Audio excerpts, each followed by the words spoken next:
मुंबई में सैफ अली खान के ऊपर अटैक करने वाला हमलावर अभी तक नहीं पकड़ा गया है। करीब 58 घंटे बीत चुके हैं। सैफ के घर में घुसकर उन पर जानलेवा हमला करने वाला चाकूबाज कहां छुपा है? हमलावर की तलाश में मुंबई पुलिस की 35 टीमें इस वक्त अलग अलग इलाकों में काम कर रही है, लेकिन फिर भी बड़ा सवाल है कि आखिरकार कोई सबूत हाथ लगे या नहीं लगे, लेकिन वो है कहां पर?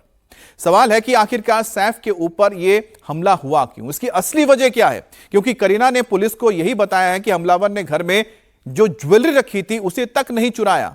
ऐसे में सवाल उठता है कि मोटिव क्या है, मोटिव क्या था?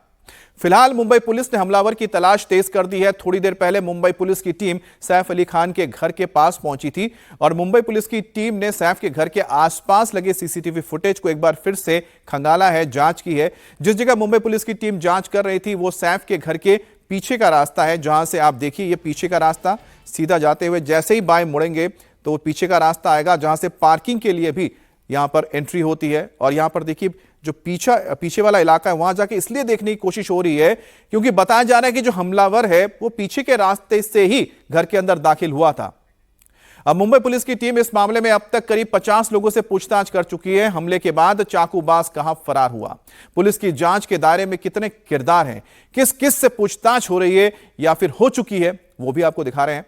मुंबई पुलिस इस मामले में शाहिद नाम के एक संदिग्ध से कल से लगातार पूछताछ कर रही है। खबर है कि 16 जनवरी की रात जिस ऑटो ड्राइवर ने सैफ को लीलावती अस्पताल छोड़ा था, पुलिस ने उससे भी पूछताछ की है। और पुलिस ने हमले की रात के चश्मदीद और सैफ के छोटे बेटे जहांगीर की नानी अलियामा फिलिप से भी पूछताछ की है। इसके अलावा वारदात के समय घर में मौजूद दूसरे हाउस हेल्प और कुछ दिन पहले सैफ के घर में काम करने वाले कारपेंटर से भी पूछताछ की जा चुकी है। तो कुल मिलाकर जो भी इस घर से जुड़ा हुआ व्यक्ति है या फिर उस दिन जिस घटना वाले दिन वहां मौजूद था उससे पूछताछ चल रही है।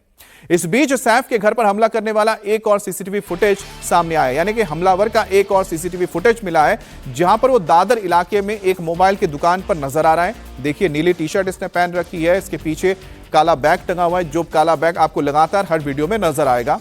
अब हमलावर दुकान से एयरफोन खरीदता हुआ नजर आ रहा है। सीसीटीवी की तस्वीर यह 16 जनवरी की सुबह 9 बजे की बताई जा रही है और संदिग्ध हमलावर बांद्रा से होते हुए दादर पहुंचता है और दादर में पहुंचकर वो इस दुकान से मोबाइल खरीदता हुआ नजर आ रहा है।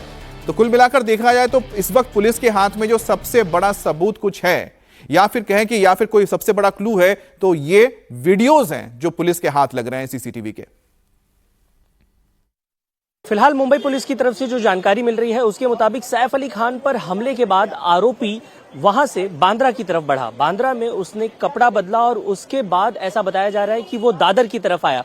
एक सीसीटीवी ग्रैब सामने आया है जो मुंबई के बांद्रा इलाके का बताया जा रहा है। उसमें साफ तौर पर आप देख सकते हैं कि किस तरह से ब्लू कलर का शर्ट उसने पहना हुआ है और उसके बाद जैसे जैसे पुलिस की इन्वेस्टिगेशन आगे बढ़ी वैसे वैसे सीसीटीवी खंगाले गए और उसके बाद पुलिस को ये जानकारी मिली कि मुंबई के दादर स्थित एक मोबाइल शॉप से आरोपी ने या उस संदिग्ध ने, ये कहना सही शब्द होगा इस वक्त, इकरा मोबाइल शॉप से एक ईयरफोन खरीदा। दुकान के जो काम करने वाले लोग हैं उनका कहना है कि उसने 50 रुपए का ईयरफोन खरीदा और उसने 100 रुपए कैश में दिए।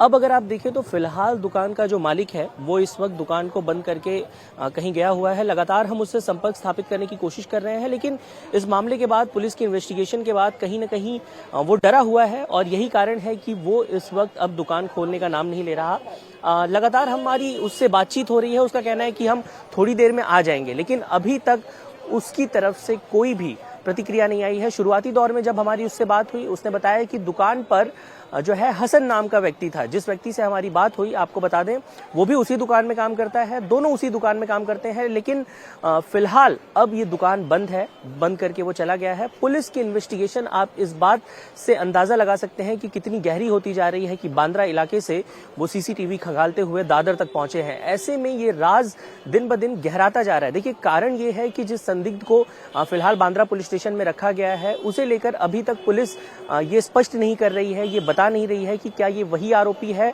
अथवा कोई और है। वहीं लगातार कल देखा हमने कि जिस तरह से घटनाक्रम आगे बढ़ा, सबसे पहले सुबह वो संदिग्ध आया, शाम को भी वही संदिग्ध वापस पुलिस स्टेशन में आता है। ऐसे में पुलिस की इन्वेस्टिगेशन कहां तक पहुंची है ये अब रहस्य बना हुआ है। अब जिस दुकान से संदिग्ध ने ईयरफोन खरीदा था उस पर भी ताला लगा हुआ है, कोई बात करने को भी तैयार नहीं है। जैसा कि हमारे संवाददाता ने बताया, दुकान पर काम करने वाले शख्स ने बताया कि संदिग्ध ने पैसा कैश में दिया था, यानी कि 100 रुपए दिए थे और जो ये ईयरफोन खरीदा था उसकी कीमत 50 रुपए थी, तो कैश में डीलिंग की थी। आप ये बताओ कि आप दुकान पे तब नहीं थे? नहीं, दुकान पे मैं नहीं था। ये एक मिनट मैडम, जब दुकान पे नहीं थे, आपकी दुकान है या किसकी दुकान है? हमारी दुकान नहीं, हम लोग काम करते हैं सर। आपका नाम? हमारा नाम दानिश है। तो आप वहाँ काम करते हैं और दुकान पे जो नहीं, आप सुनिए ना, जो सुनिए बंदे सुनिए सुबह दुकान ओपन बात करते हैं ना सुनिए सर, उनसे बात ठीक है, कीजिए मैं आराम समझ से। गया। जो सुबह- सुनिए बात बताइए, सुबह जो दुकान पे जो ओपन लड़का था वो कौन था? वो लड़का उधर ही है, बात किया आराम से दुकान पे, वो दुकान खोलने के लिए जा रहा है।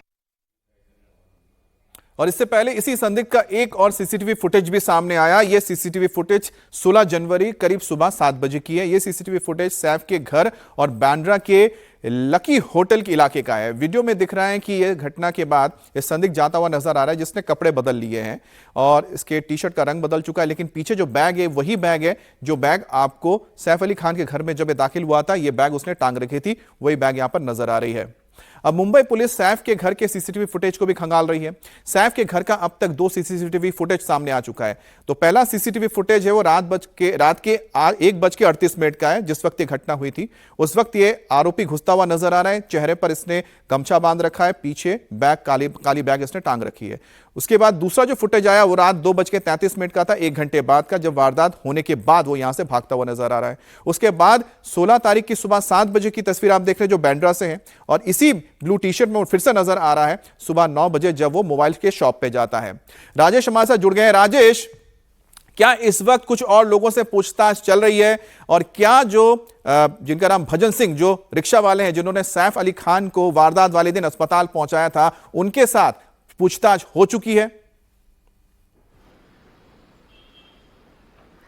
और भजन सिंह राणा जो ऑटो ड्राइवर थे, अमित, उनके साथ पूछताछ हो चुकी है। उन्हें पुलिस ने छोड़ दिया है। तकरीबन 1 घंटे तक उनका बयान दर्ज किया गया। पुलिस ने सिलसिलेवार ढंग से जानना चाहा कि उस रात को उनका जो एनकाउंटर हुआ था सैफ अली खान या उनके साथ के जो लोग थे, उनके साथ जो एनकाउंटर हुआ वो क्या था। तो सिलसिलेवार ढंग से पुलिस ने समझा और उसके बाद उन्हें जाने दिया है। फिलहाल कुछ और लोगों से पूछताछ करने की बात सामने आ रही है। कल पूरी रात यहाँ पे जो इस इलाके के बांद्रा और खार वर्सोवा इलाके के जो हिस्ट्री शीटर्स हैं, जो अलग अलग मामलों में जो रिकॉर्ड पे हैं, उन्हें बुलाया गया था। तकरीबन 1 दर्जन ऐसे लोगों को बुलाया गया और उनका बयान लिया गया और उनसे ये जानने की कोशिश की गई कि क्या इस शख्स को, जो हमलावर शख्स है, उसे जानते हैं क्या। तो पूरी रात बांद्रा पुलिस में पूछताछ का दौर चला है। अभी भी कुछ लोग अंदर हैं जिनसे पूछताछ चल रही है, लेकिन बहुत कुछ क्लू मिलता हुआ कि उस शख्स तक पहुंच जाएं, ये पुलिस को अब तक हाथ नहीं लगा है।